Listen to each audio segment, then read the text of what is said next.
Okay. We got everybody around? Don't want to leave anybody out.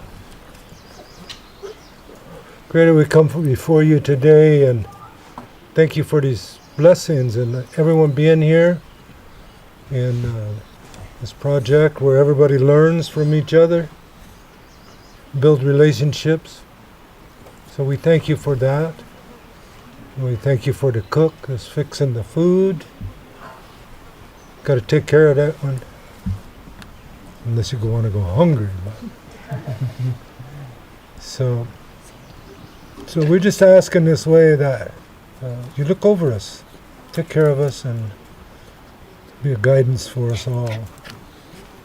So we thank you for this opportunity to spend this time and maybe learn something new. We thank you for all the kind people that came.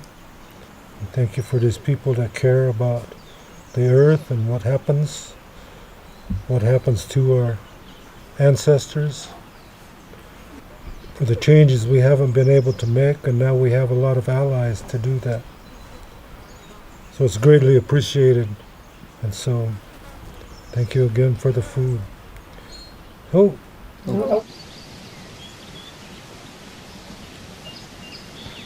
Absolutely. No, there's no agenda. We don't have to be back at a certain time. For me, the gathering brings people together as humans. So the organizers have really shared it's not so important what your title is and what your job is and even necessarily where you're from. We're coming together as people to learn from each other. That's a really good use of my time. Our wonderful Watershed Solutions Network team, mostly you'll be able to identify us because we're carrying walkie-talkies, but if you can wave your hands, I see two. Forest gatherings are an opportunity to socialize, do a little business, have some fun, and then take all of that back home with them. Our goal is to have everyone camp out in their tents together because that's just such an equalizer. Everyone gets up in the morning, you see each other with your messy hair, and it's redefining work. It's taking the things you learn at your desk, in your office, and it's contextualizing. It's putting it in the place where you're actually experiencing it while you're thinking about it. And it's also giving you a chance to be restored. Any other impressions you want to shout out about volunteering? Best part is hanging out in the kitchen. You're closer to the food. Get that first bite. Did you get a mess kit? No. What's a mess kit? It's a forest gathering bag. Very nice. Those are called bowls. These are bowls here on the right. What are these? Those are utensils. the utensil kits. Cups. And plates and cups. I was nearly back. I forgot the chair. There's a bunch of elderberry down there. Yeah. They have really bright yellow flowers. I really love that this gathering has made its way to our tribe and to be able to connect and let people in to gain more understanding and then create better working relationships and personal relationships for the future.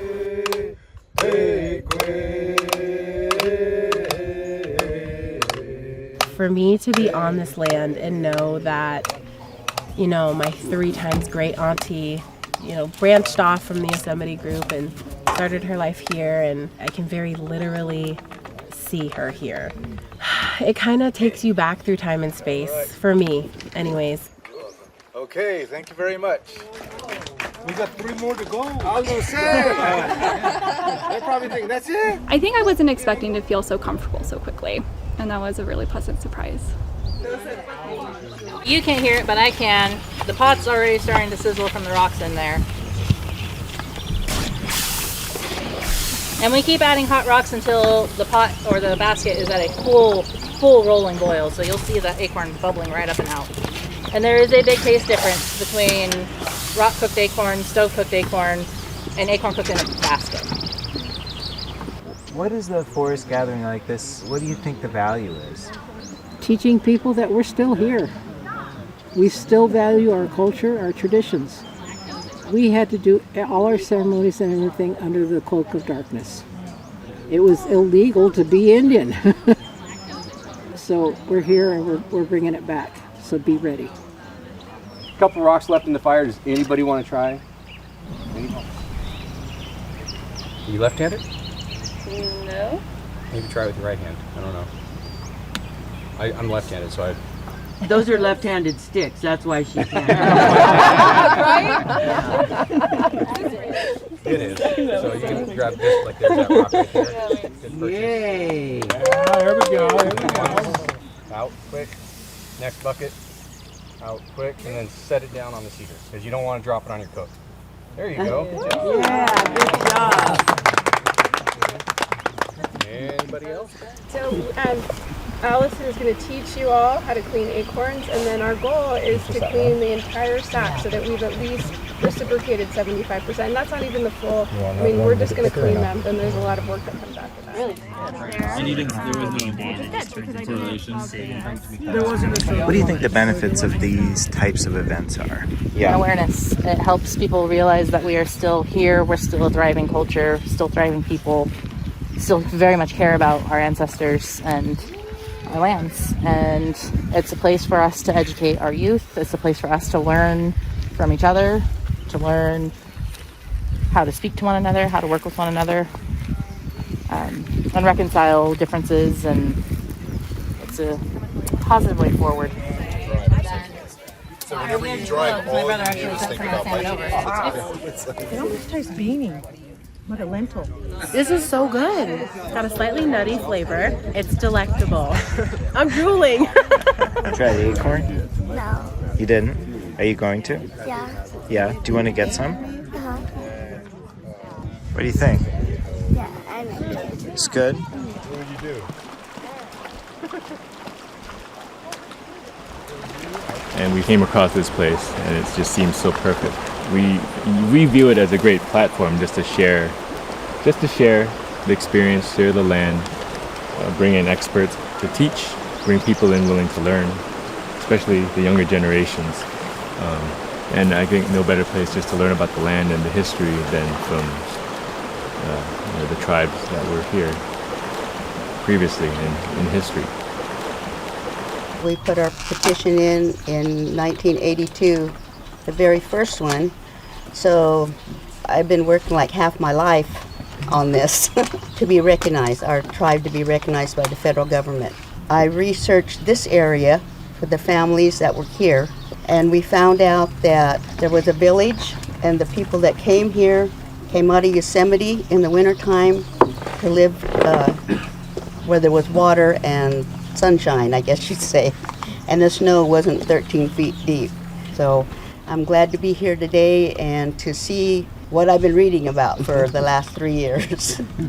The icing on the cake, Franny and Millie coming, that was just, it's hard to describe the feeling of knowing that they are connected to and a part of this place, and this was the first time in their lives that they had ever been here. It's like being excised from your home and your family, never allowed to return. We always say that when my mom left that the butterfly was going to come. And sitting here, he came and he flapped his wings in front of us, like saying, "You made it, you finally came." And then she flew off. But I see there's a lot of butterflies around here, so that makes me feel good in my heart. I hope.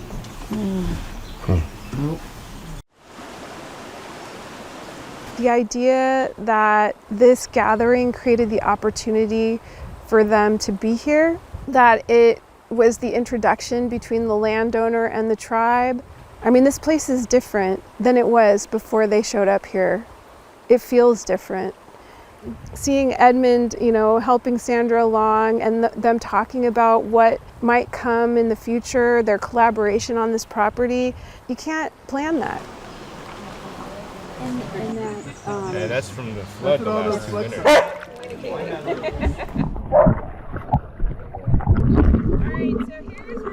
The business part of the meeting. So I'm going to record what the policy implications you all would like to share. This is where I want you to be really, again, thinking beyond the next horizon. It will sound like it's impossible. A lot of kids are struggling to feel connection with anything. funding and learning opportunities that are centered around respect for the environment and watersheds, I think could go a long way for youth who are feeling lost. We work within these grant-making systems that kind of force us into trying to create arbitrary metrics to score. From other organizations don't know about a lot of this, and I think that everybody across federal, state, go around the nonprofits, state and talk to people in so many different capacities, so much of the time, and everybody's overwhelmed because they don't. If there's fire in this area, being able to have reads from the tribe or and being non-federally recognized, we go through that a lot. So it's just working with the people and making sure that you hear their voices. And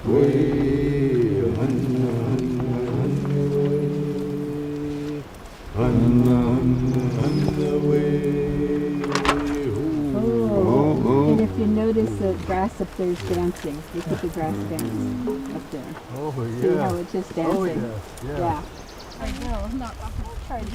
How does it feel to be outside, thinking about all of these things, out of your office? Like, would you do it again? Would you recommend this kind of thing? I would recommend it any day. Being outside, out of cell phone service, being able to connect and have those moments that make you hearken back to why you joined in the first place. And we can lose that when we're not outdoors and not able to walk in a stream, and then be able to sit and listen to birds and see butterflies fly around, and this created a little bit of that opportunity. And campfires are one of my favorite things, and so being able to sit around a campfire, and that has meaning to me. So all of these stories that we're sharing are real, and we've experienced things personally to help us to understand that. Take the stories that you hear, take that back and share it with people. So hopefully everybody that you talk to will understand that we're still here. We don't want to be a checkbox. We want to be somebody that's worked with. Our ancestors are talking to us right now. There's 3 of them talking right now. It's important that we keep connected to the earth. We got to get back to where we respect what our elders are teaching us. And Tanner, you teach us things too. What would you like to teach the folks that are going to see this video? Honor your elders. Yeah, I just hope it sits in their heart. Do you have any hopes for what people take away? Like school? Rooster. Hours? Hours of school? Oh, not actually take away. Oh. Like, what do you hope people take home with them today? That's good. Okay. But when Sandra took the moment last night at the campfire to say, we really need to take care of ourselves, I think that idea of taking care of yourself so you can take care of others was really touching, and you could feel the circle, feel that moment. Getting the opportunity to see such a beautiful place and being so connected with other people. Walking down to the creek and talking with people about policy issues while sitting in the water. That was my favorite part. What's the value of this sort of event? The human connections, right? We talk about all sorts of other things, but these are the people that we want to work with and these connections that we want to draw. So I think that's the value. Bob, quit now. Sit down. We're going to do the prayer. Protecting you. Bob, sit down. We're going to do the prayer. Creator, thank you for this day that you've brought here before us, and everything, all the good things that have happened here, all the beautiful healing that has gone on. Creator, thank you so much that we're here in this sacred place, this place where our ancestors were once at, and that they gathered from all over. And so the healing started today, Creator, the healing with this land, the songs, everything. Creator, I thank you for bringing in the people that made the acorn, and Kimberly and her daughter and their son. Creator, thank you for all the teachers that were here, and all the ones that are here and the ones that have left, Creator, because this is what we need, Creator. We want to do that because it's our kids, these little ones here, that it's going to go down to, and it's for them, and that they always have that respect too for this land. Thank you for the cooks that have given us this nourishment so that we can go on and that we have this food. Clear, thank you once again for my life today. I'm proud to say I'm an Indian woman today. Oh. Okay. That's neat. Yeah. Well, I could have went on a couple more minutes. There's so much to be thankful for. Thank you.